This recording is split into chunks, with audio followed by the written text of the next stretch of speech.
notre ville est actuellement dans une situation précaire. Nous avons une capacité d'autofinancement net qui est inférieure à 100 000 euros. Parce que le chiffre qui a été avancé est le chiffre de 2013. Et quand on regarde les chiffres pour 2014, on voit difficilement comment on pourrait tenir cet objectif. On a essayé, bien sûr, de redresser le nez de l'avion en faisant comme on peut au niveau des différents efforts que nous demandons à la collectivité.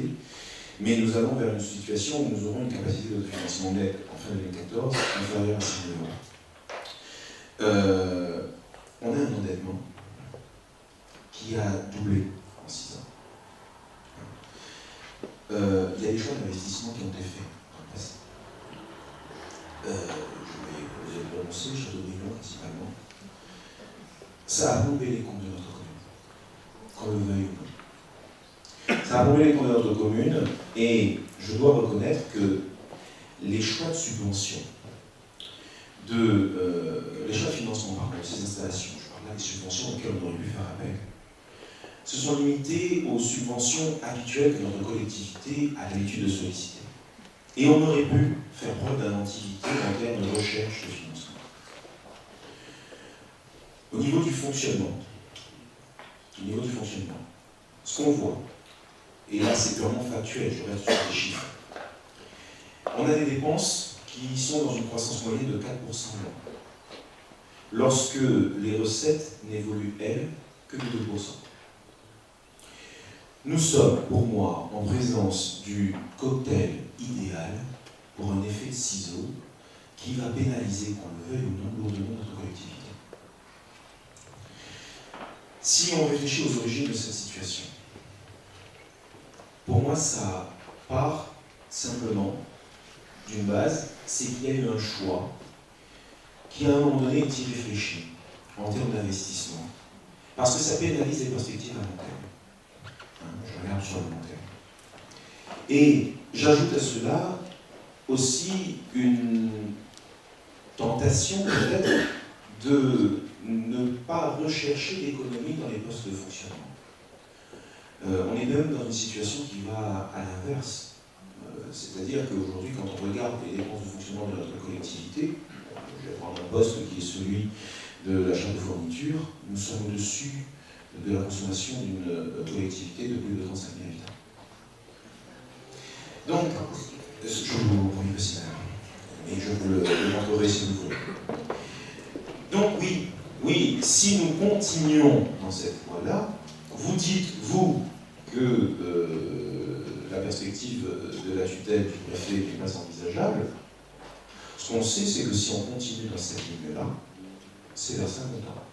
Alors oui, effectivement, nous avons 3 ans pour, effectivement, maintenant, apporter le correctif nécessaire.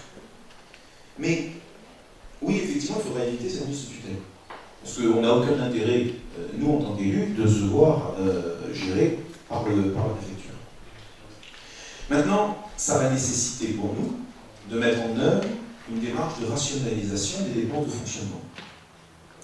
En mettant en place des outils de contrôle de gestion opérationnelle. Ça veut dire quoi? Ça veut dire qu'on doit étudier le fonctionnement actuel de notre municipalité.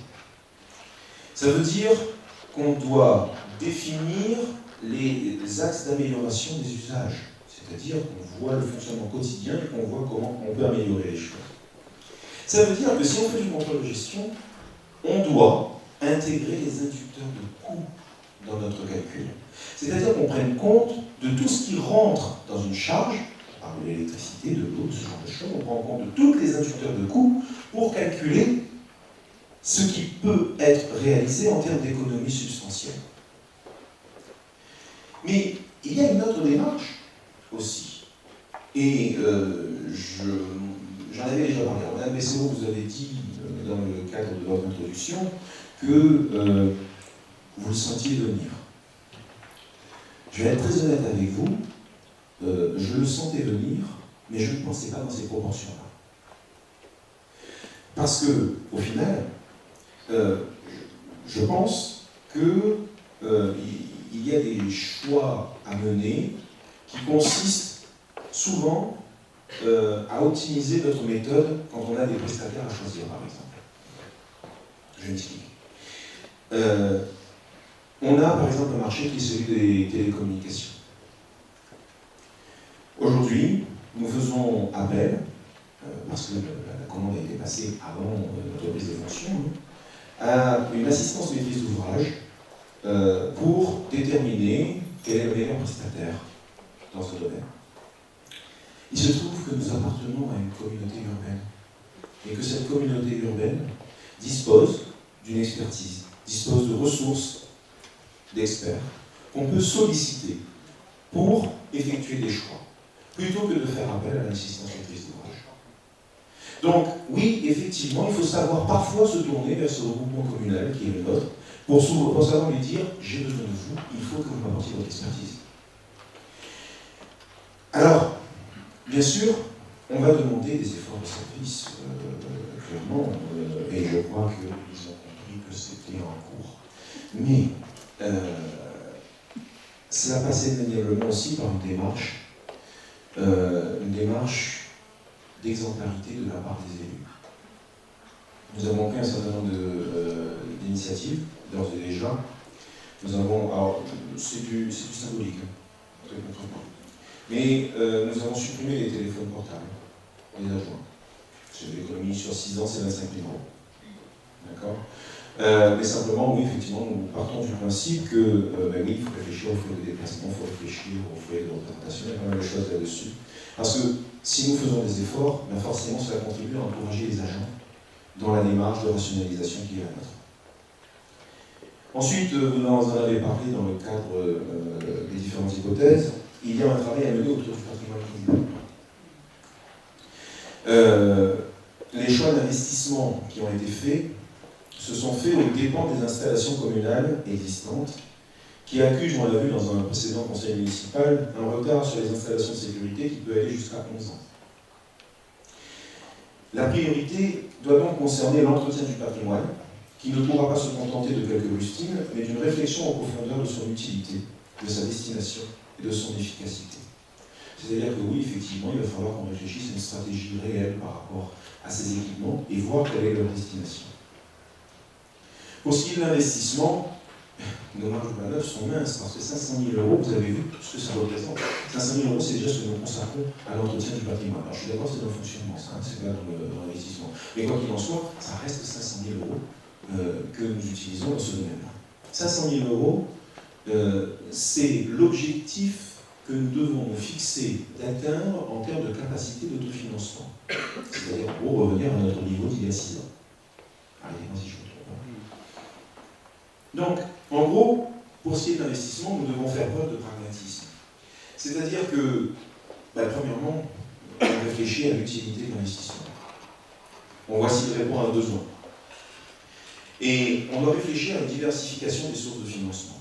C'est-à-dire que, vous l'avez dit, le taux de subventionnement de nos équipements est généralement inférieur à ce qui se passe généralement. Je suis allé récemment en visite à mon voisin Bassonnet, qui m'a fait visiter une de ses installations. Et lorsqu'il m'a présenté cette installation, qui est ce fameux pôle socio-culturel sportif, qui aujourd'hui représente un poids quelque chose d'assez intéressant en termes d'équipement municipal. Cet équipement a coûté, dans son ensemble, 5 200 000 €. Je vous ai vu en même temps. Donc, cet équipement a coûté 5 200 000 €. Mis bout à bout, la mairie de Bassens a dépensé environ 1 200 000 €. C'est-à-dire qu'effectivement, ils sont allés chercher des financements. Et, je finis, cette recherche de financement, elle peut se faire si, par exemple, à Carbone Blanc, nous consacrons un agent à cette recherche de financement. C'est-à-dire que nous prenons effectivement de la ressource dédiée à nous aider à trouver des financements. Ça veut dire qu'effectivement, on doit faire preuve d'inventivité dans notre façon de trouver le moyen de financer nos installations. Nous n'avons qu'un seul objectif à poursuivre, c'est fournir un service public de qualité au cours de l'année en ayant pour obsession l'utilisation à bonne fin de l'argent public. Alors je conclurai par là, et je vous céderai la parole après, bien sûr. Cette audite il a été utile et il a été utile à plus d'un titre. Il a été utile parce qu'il nous permet de comprendre tous la situation de notre commune. Il nous permet de comprendre les facteurs qui ont contribué à cette situation.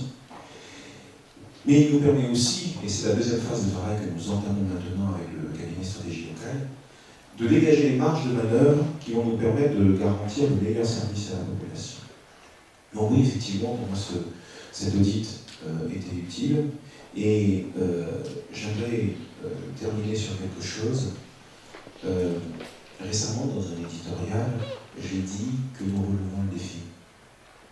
Oui, nous relevons le défi. Nous relevons le défi de relever cette commune et nous relevons le défi de mettre en place une démarche qui nous permettra de tenir cette fameuse promesse de rendre cette ville dynamique et ambitieuse.